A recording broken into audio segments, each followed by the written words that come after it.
What's up, guys? Welcome to another Battlefield 1943 Sunday commentary. And this one is a special edition because yesterday, August 14th, was the 65th anniversary since the end of World War II.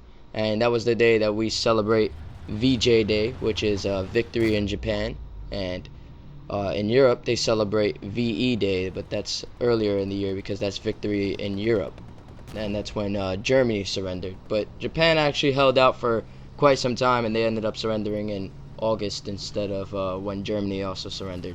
Japan really did not want to give up, and I'll be talking about in a little bit. I'll be talking about how you can see the difference in determination between the Japanese soldiers and the German troops, because there was a war going on in the Pacific and a war going on in Europe. So we're gonna talk a little bit about that in just a little bit. But the reason why I'm using this commentary to celebrate about this, it's kind of obvious. Battlefield 1943 is a World War II game, and not only is it a World War II game, it definitely focuses mainly on the war in the Pacific.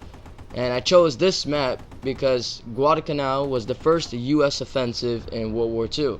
And I also have a little history about this map for you guys. Pretty interesting shit. Battlefield 1943, of course, the name is 1943, but what you guys might not know about this map is that Guadalcanal actually took place mainly in 1942 and only went into 2 months of 1943. So maybe this map, they're trying to make it seem like it took place in 1943, but the majority of the war that went on in this map took place in 1942.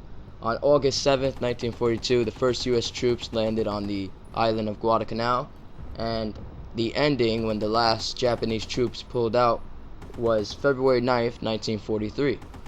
And the way I was talking about how you can see the difference in the determination between the Japanese soldiers and the German soldiers is basically if you go online and search up, do a lot of research on the figures of World War II in each battle, and you look at the figures of how many Germans surrendered compared to how many Japanese surrendered, and how many Germans died to compare to the amount of Japanese died. But, like, just look at the amount of Japanese soldiers that were actually there, the amount that died, and the amount that surrendered, and do the same for the German side, and you'll see the difference in determination between them.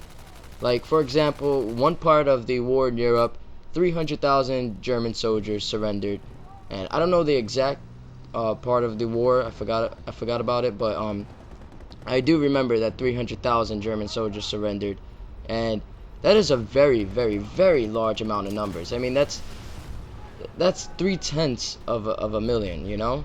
That's a large amount of numbers. But in the Japanese part of the war, in the Pacific, you wouldn't see something like that happening, because the Japanese, they didn't care. They did kamikaze attacks during the end of the war, and the commanders, the high officers of the Japanese army, they were really criticized for this by their own people, launching kamikaze attacks, which is basically they would load up a plane full of explosives, put a guy in it, and send him off to go crash into a American ship and try to sink it. The majority of these attacks failed.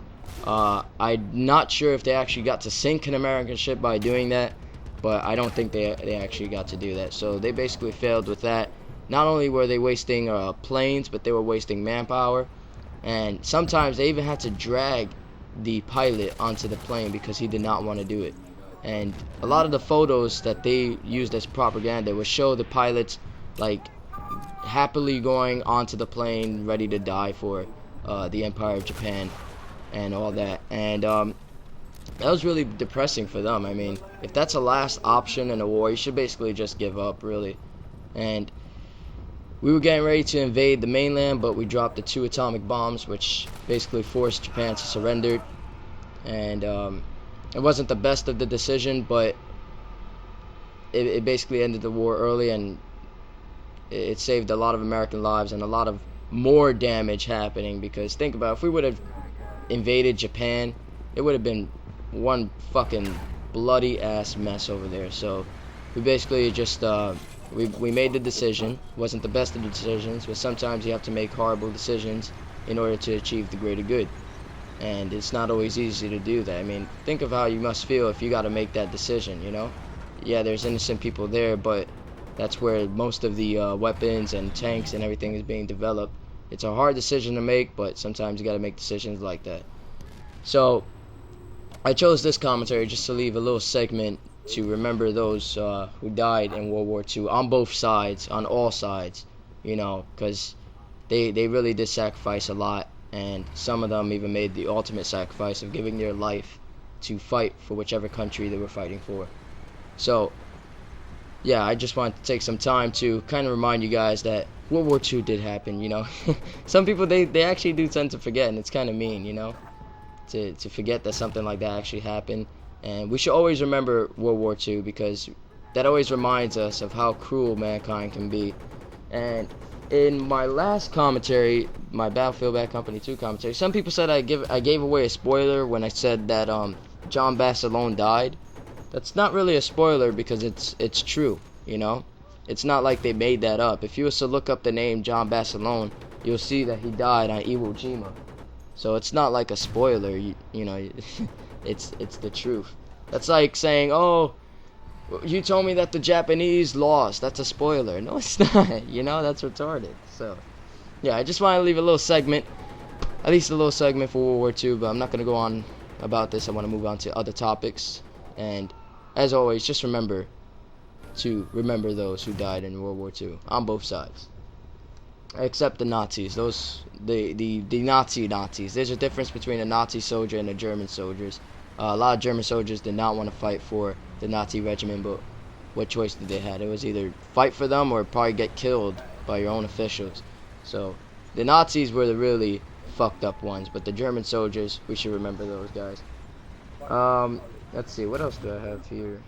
Oh, another thing. The other day I was playing Modern Warfare 2, and a fan of mine joined the game. I allowed him to join with me and play with me. And if I ever do that, please do not do what he did.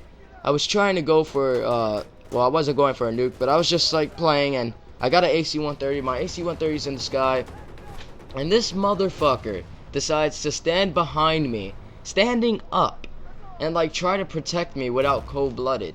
You're basically just gonna get me killed and you killed if you do that, because they can see me on the floor using the laptop and getting a shitload of kills, so they're gonna kill you and kill me. So please, if I ever get an AC-130 and you're in my game, you're on my team, don't stand behind me. Alright, that's painting a sign in my head that says, he's here, he's here, go kill the son of a bitch. I don't like that, so please don't do that. That was really annoying. Oh yeah, I also forgot to remind you guys to rate my video. Oh well, you know the deal. And also follow me on Twitter. I forgot about that. I didn't want to interrupt the whole World War II scenario thing with that happy horse shit. I know a while ago, I forgot what commentary it was. I think it wasn't even that long ago. I asked you guys, when do you think the YouTube community, the YouTube gaming community that we have here is going to die? And some of you said when all the good commentators leave. You got to remember this. As the old quote likes to say, out with the old, in with the new. There's always going to be good commentators coming in to do commentaries. When I leave, when I move on from this, there's most likely, definitely going to be somebody better than me that comes in, and you guys will enjoy him much more, and you might even forget that I ever existed. So always remember that there will always be new and improved commentators moving into our YouTube gaming community. And even though there's a possibility our community could die, but as long as they keep up interesting games coming and hyping up their own games like Modern Warfare 2 did and Black Ops is doing, then I believe our community would last a good amount of time here. Another thing I want to talk about, I post up, you know, those YouTube bulletins, how you can, it's kind of like a Twitter for YouTube. Not really like it, but it's kind of something like it. I just learned that you cannot see my bulletins unless I have you added as a friend. Somebody gave me that hint. I don't know if it's true, but I just want to make sure that you guys add me as a friend. You can do that right now if you want. Just like open my channel in a new tab and add me as a friend. That way you can see my bulletins, because sometimes I post up some interesting shit on it. So that's just something for you guys to do. Let's see, what else do I? Oh, dude, I downloaded this game for my PC called Microsoft Flight Simulator.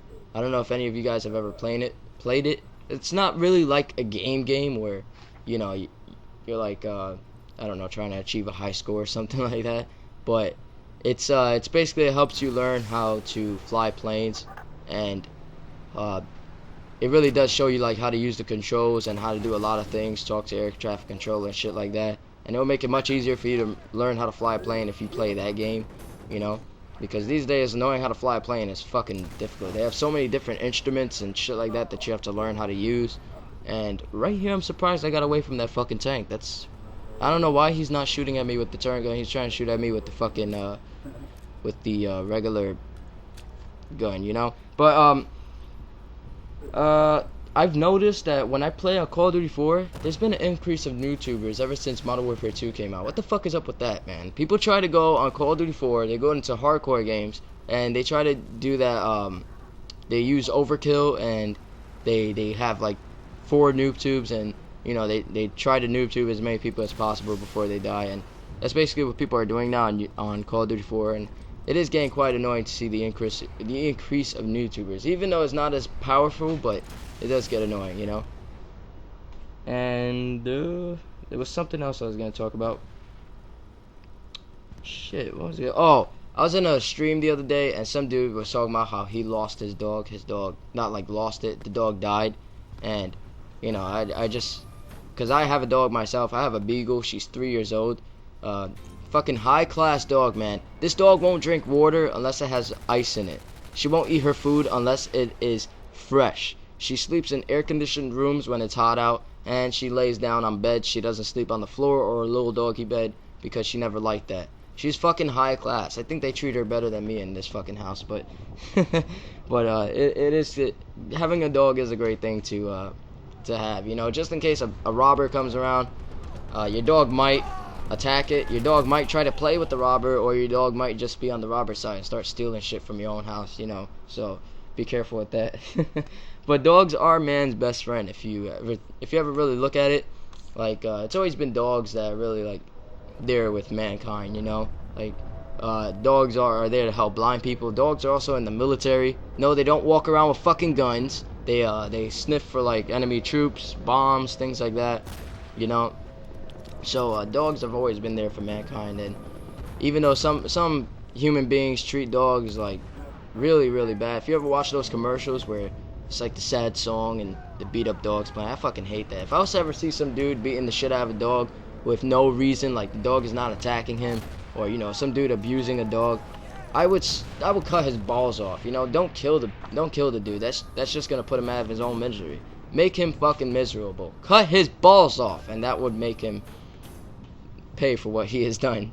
But the commentary is gonna be over in a little bit. I did have more topics to talk about, but I will talk about them in further commentaries. I hope you guys enjoyed. Till next time, peace. Don't forget to check out the links in the description box. Might be something in there for you. Till next time, peace.